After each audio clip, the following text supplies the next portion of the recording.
So why did the cookie go to the doctor? Because he felt crummy. That's my favorite dad joke.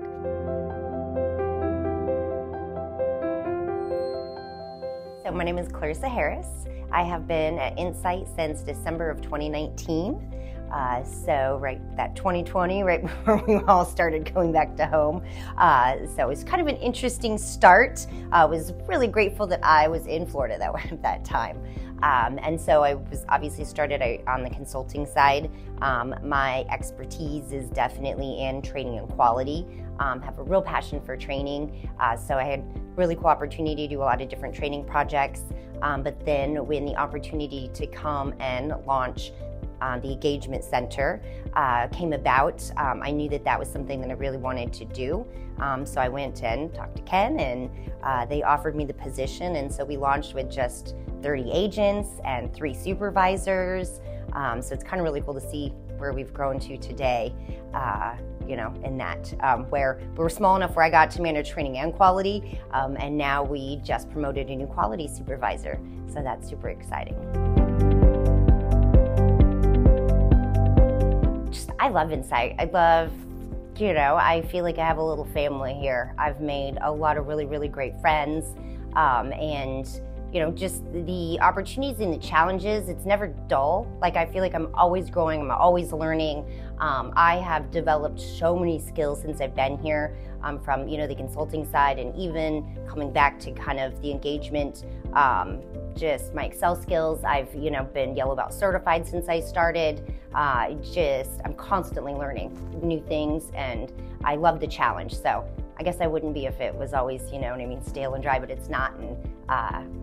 And the people, definitely the people. As a trainer, it just melts my trainer heart when you get that light bulb moment and it just clicks for someone, or even when they come back and are just like, Clarisa, I finally got it, or you don't even know. And I just love that excitement to see them excited about the learning process, and that they, and plumbing is cool too, because it's something that a lot of people come in knowing nothing about, right? And being able to really see them develop that skill and realize that it's not as intimidating as they originally thought it was, I think is really cool.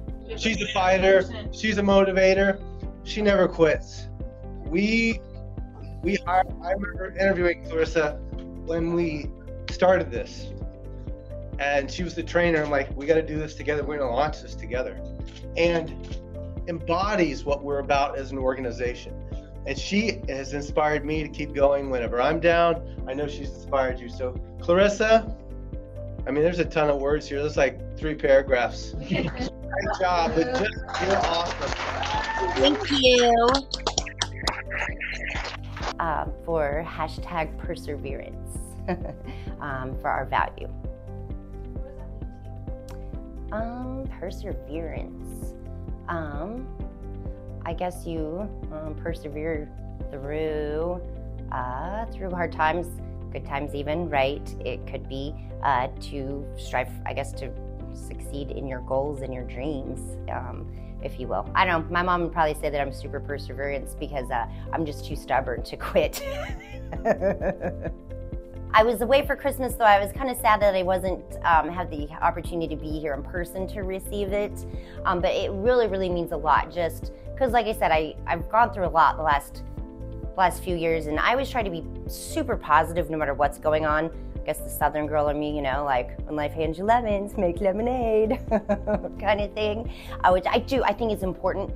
You always have to have that, like, the sun will come out tomorrow type of attitude to persevere through anything.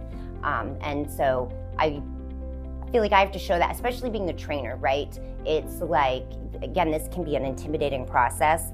And so you have to show them, you kind of have to put that face forward, So it means a lot, actually, that everyone recognized me for my perseverance.